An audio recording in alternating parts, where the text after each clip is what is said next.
अस्सलाम वालेकुम दोस्तों आज की वीडियो बड़ी खूबसूरत वीडियो।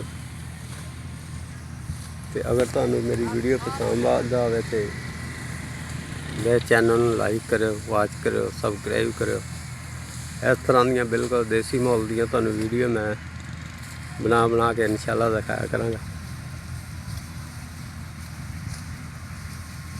दो भाई साहब जो ना पट्ठे वढ़ते पे बाजरे दे पट्ठे आ, ठीक है। बाजरे का जोड़ा ना चारा उन्होंने वढ़ के रखा है,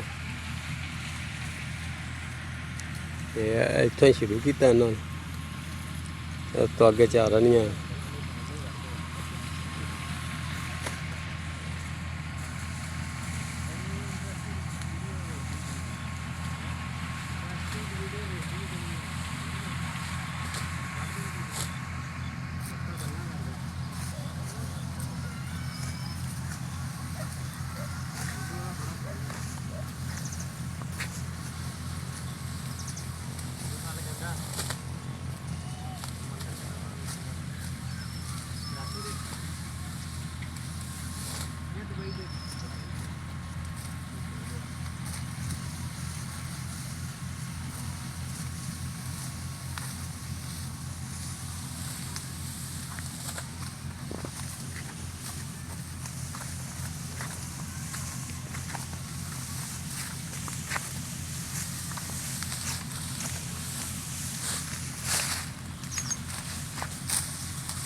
लग्या इन्ना था बड़ा